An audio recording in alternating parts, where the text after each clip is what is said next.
कहानियों में कहानी, सबसे बड़ी कहानी। हंसी भी आती है पर गुस्सा भी आता है कि आजकल के मर्दों की इतनी खोखली औकात हो गई है कि उनकी रखेलें उनके दम पर उन्हीं की पत्नियों को फोन करके गालियां दे रही हैं। बहुत अजीब किस्सा है ये। कहानी सुनाने से पहले मैं आप सबको सूचना देती हूँ कि बहनों, ये कहानी हो सकता है आपसे रिलेटेड हो या कहीं ना कहीं आप इस कहानी में खुद को ढूंढने लग जाएं। पर निश्चिंत रहिए, आप अकेली नहीं हैं। आजकल तो वक्त वाकई में बहुत अजीब हो गया है। ना शादी के मंत्र और ना शादी में दिए गए बड़ों का आशीर्वाद किसी भी दो लोगों के बीच की शादी बचा पा रहा है। इतना ज्यादा गंदा माहौल हो गया है कि एक्स्ट्रा मैरिटल अफेयर तो जैसे कि घर घर में बस गया है बीमारी की तरह।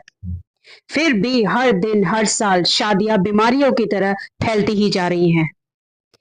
एक बहुत कड़वा सच बताऊं, शादी में लड़के की अच्छी नौकरी और पत्नी के घर से आया हुआ बहुत सारा दहेज जीवन का वही सच रह जाता है।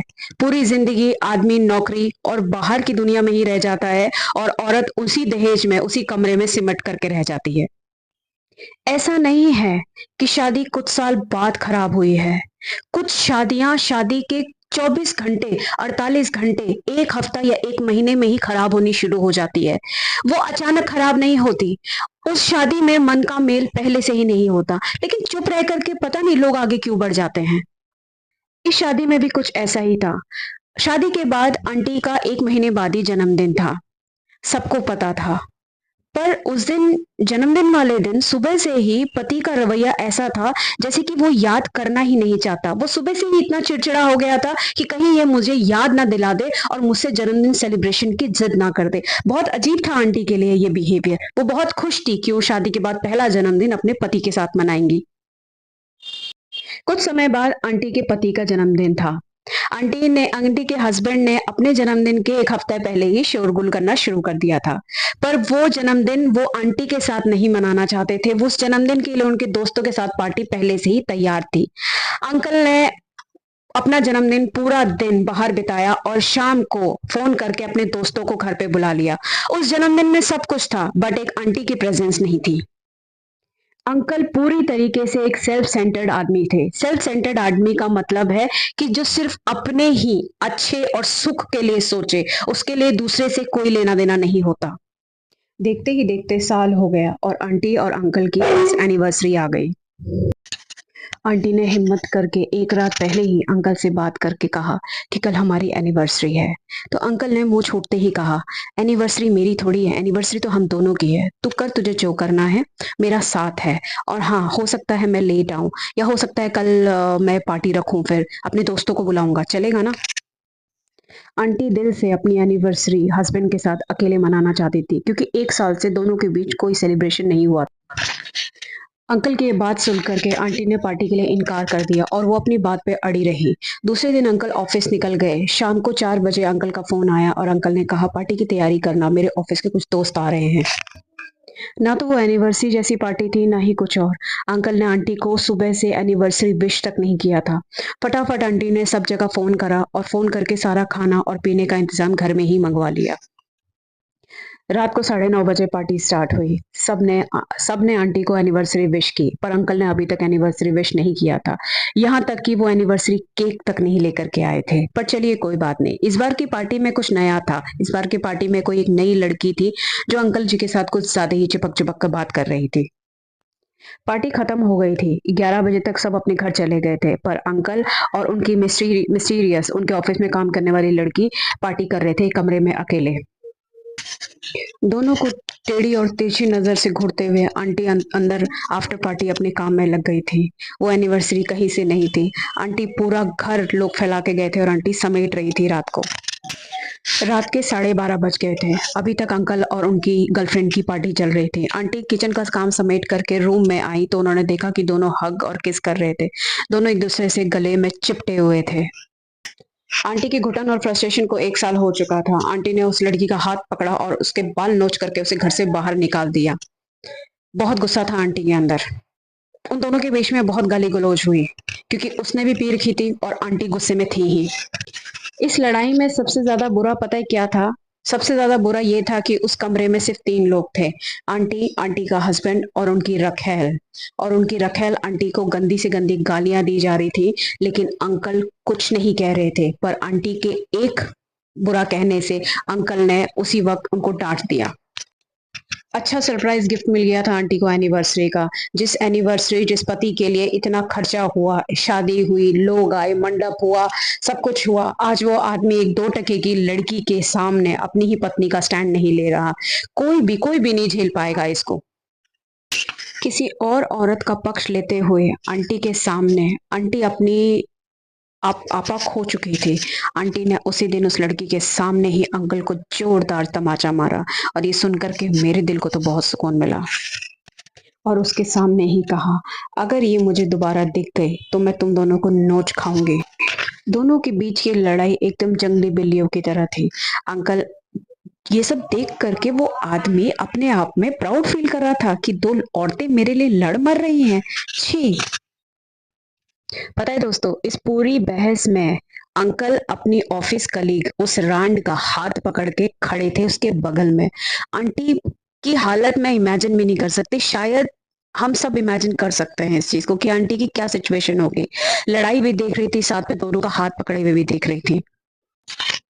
वो लड़की अपनी ही गलती पर बड़े ही घमंड में उस घर से बाहर गई और अंकल पीछे पीछे उसे मनाने के लिए गए, आंटी को अकेला छोड़ करके।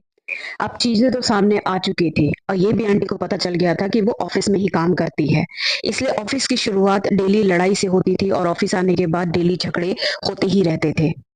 हर दिन की लड़ाई में सिर्फ आंटी ही चीख चिल्ला करके अपना सर दर्द करती थी। उस आदमी को कोई फर्क नहीं पड़ता था क्योंकि ऑफिस में रखेल जो थी, अंकल की रखेल ने पार्टी वाले दिन को बहुत सीरियसली ले लिया था और वो अपने ऊंची नीची हरकतों से अंकल से उल्टे सीधे काम करवाती थी क्योंकि उसे पता था कि इसका सीधा सीधा असर आंटी को मानसिक तौर पे पड़ेगा। वो कहीं ना कहीं दूर रह करके दोनों पति पत्नियों के बीच में घुस करके अपना राज चला रही थी। जिस दिन अंकल को जल्दी ऑफिस से घर जाना होता था उस दिन वो जानबूझ के लेट करवाती थी। जिस दिन कोई खास दिन होता था उस दिन वो उनको घर जाने ही नहीं देती थी। वो कई तरीके से उनके घरों में घुसी हुई थी। छोटी छोटी नीच हरकतें कर करके वो सिर्फ ये दिखाने की कोशिश कर रही थी कि देख तेरा पति मेरा नौकर है और मेरी औकात तेरे से बड़ी है। सच बताऊं, अंकल की पत्नी आंटी बहुत सुंदर थी, बहुत प्रेजेंटेबल थी, पढ़ी लिखी थी, पर उनको उस रांड में क्या दिखता था कभी समझ नहीं आया। अंकल वैसे ही समय से लेट आते थे और घर में घुसने के बाद भी उनका फोन रिंग होता जाता था जिसको वो साइलेंट करके रखते थे। वो लड़की ये जताने की कोशिश कर रही थी कि मैं कभी भी तेरे पति को फोन कर सकती हूँ। अंकल के ऑफिस में मना करने के बावजूद वो अपनी अकड़ से बाज नहीं आती थी क्योंकि अंकल बड़े प्यार से उस लड़की को उस रांड को समझाते जो थे। अननोन नंबर से फोन करना, किसी भी नंबर से फोन करना, रात रात में फोन करना, सीधा सीधा उस लड़की को गुस्से से बोल करके उससे सब चीजें खत्म करने के बावजूद अंकल हर दिन अपने फोन का पैटर्न चेंज करते थे ताकि मैं बाथरूम में नहाने जाऊं या मैं टॉयलेट जाऊं तो ये मेरा फोन ना खोल सके, उसे ओपन ना कर सके। अजीब अजीब पैटर्न हर दिन ये आदमी चेंज करता था। यहाँ तक कि अब उस लड़की ने अंकल को क्या कहकर धमकी दी पता नहीं कि घर में जाने के बाद भी तुम मेरा फोन उठाओगे, तुम्हें फोन उठाना पड़ेगा। और अंकल अपनी बीवी के सम्मान से ज्यादा उस रांड से डरते थे और फोन उठाते थे। फोन उठा करके कई बार वो लड़की ये कहा करती थी कि खबरदार आज अगर तुम अपनी बीवी के साथ सोए तो। और अंकल को ये बात माननी पड़ती थी। किस चीज से कमजोर था, अपनी टांगों के बीच में से। एक रात उठ करके आंटी ने, पैटर्न तो वो नहीं खोल पा रही थी, तो उन्होंने अंकल के फोन का सिम निकाल करके अपने फोन में लगा लिया। फोन लगाते ही नंबर नंबर स्टार्ट होते ही मैसेज की बाहर लग गई। मैसेजेस ही मैसेजेस थे जिसमें कई तरीके के गंदे मैसेजेस थे और आंटी की बहुत सारी बुराइयां थी। आंटी ने उसी वक्त ही रात अंकल को उठाया और अंकल को उठाने के बाद सारे मैसेजेस पढ़ाए और उन्हें कहा कि तुम कितने बेशर्म आदमी हो कि बाहर की एक तो तुमने रखेल पाल रखी है और उस रखेल के साथ मिल करके तुम मेरी बुराइयां करते हो, अपने घर को नीचा दिखाते हो, अपनी शादी को तुम नीचा दिखाते हो। तुमसे ज़्यादा बेशर्म आदमी मैंने इस दुनिया में नहीं देखा। पर अंकल वही बेशर्म खून के आदमी, मोटी चमड़ी के आदमी, उन्हें कोई फ़र्क नहीं पड़ रहा था। अगर मेरा ये वीडियो अगर कोई आदमी देख रहा है तो मैं एक बात आपको खुल के बता दूं कि आप में कोई हीरे नहीं जड़े हुए। आप एक खोखले और एक कमज़ोर किस्म के आदमी होते हैं कि आपको कोई भी ऐरी गैरी लड़की अपने उंगलियों में नचा सकती है। आपको लगता है कि आपने लड़की रखी है, नहीं, लड़की ने आपको रखा हुआ है। इस रिश्ते में आप एक अच्छी और सुंदर बीवी गंवा देते हैं। खैर, इतना सब होने के बाद आंटी ने उसी रात को उस लड़की को फ़ोन घुमाया और फ़ोन घुमाते ही उसको कहा, सुन, तेरे को ना कई सारे खसम मिल जाएंगे जो कि तेरे पास है ही। और जो पालतू कुत्ता तूने अपना ये पाल रखा है ना, इसको भी अपने पास ही रखा कर। इसको घर में मेरे पास भेजने की कोई ज़रूरत नहीं है। खबरदार, अगर मेरे घर के किसी भी मामले में अगर तूने इंटरफेयर करने की कोशिश की, समझ में आ रही है बात? नहीं तो तेरे को मैं तेरे घर में घुस के तेरी ऐसी तैसी कर दूंगी। सब पता है मुझे तेरे बारे में। मेरा ही पति नहीं तो अपने ऑफिस के कितने सारे आदमियों के नीचे सोती है। तेरी औकात ही यही है। तुझे एक ही चीज़ आती है, टांगे खोलना। तुझे ना इस लड़की पता है, ना लड़की की इज्जत पता है, ना तुझे ये पता है कि समाज में इज्जत से किस तरीके से रहा जाता है। चलो दोस्तों, ये बात तो समझ में आ गई मुझे कि आंटी एक पत्नी थी, वो अपने घर को बचाने के लिए कई तरीके के अपशब्दों का इस्तेमाल कर रही थी। पर इस 2 टके की रांड का इसका क्या वजूद था? क्या इसको इंसानियत नहीं थी? इसको इसको समझ में नहीं आ रहा था कि वो एक शादीशुदा आदमी है, तुझे करनी ही होती तो पहले इससे शादी कर लेती। लेकिन नहीं, वो बराबर लड़ रही थी, बराबर अपना पक्ष रख रही थी। वो अपने आप को नीचा दिखाने की कोशिश कर ही नहीं रही थी। उसके लिए सिर्फ यही था कि तू एक हाउस वाइफ है और मैं एक कामकाजी लड़की हूँ। और बराबर आंटी के साथ गाली गलौज कर रही थी। किसके लिए? इस बेकार से आदमी के लिए। जबकि उसको इसमें कोई इंटरेस्ट नहीं था। उसको ये भी पता था कि आज मैं इसको छोड़ूंगी तो इस जैसे कई मुझे मिल जाएंगे। ये लड़ाई 2 लोगों के बीच में नहीं थी, 2 औरतों के बीच में नहीं थी। ये लड़ाई अब आंटी के आत्मविश्वास की, आत्मसम्मान की हो गई थी। क्योंकि क्योंकि एक बाहरी लड़की जिसका कोई अस्तित्व नहीं है, जिसकी कोई इज्जत नहीं है, उसके सामने वो घर में घुस करके घर में फ़ोन बिल्कुल बेफ़िक्री कभी भी फ़ोन कर रही है और उनकी पत्नी को वो गाली दे रही है उनके ही सामने। वो बेवजह एक ऐसी लड़की से गाली सुन रही हैं जिसका उनकी ज़िंदगी में कोई लेना देना होना ही नहीं चाहिए था। सिर्फ़ इसलिए कि वो उनके पति का बिस्तरा गर्म करती है, तो उसकी इतनी हिम्मत हो गई कि वो घर की बीवी को 4 बातें सुनवाएंगे। इस चीज़ ने उनका दिल ज़्यादा तोड़ दिया था। और उनको ये महसूस हो रहा था कि उन्होंने कितने बड़े नामर्द के साथ शादी करी है। लड़की रख लेना ना, ये कोई मर्दों की निशानी नहीं होती, ये नामर्दों की निशानी होती है। मैंने आपको पहले भी समझाया है, मेरी कहानियों में कोई हैप्पी एंडिंग नहीं है। इतना सब होने के बाद कभी भी कोई 2 रिश्ते, एक जिस्म, एक जान, एक आत्मा नहीं बन पाते। बहुत बड़ी गिठान बन जाती है लोगों की ज़िंदगी में, ख़ास करके एक इस तरीके के अपशब्द और इस तरीके के व्यवहार के बाद। पर चलती गई ज़िंदगी आगे।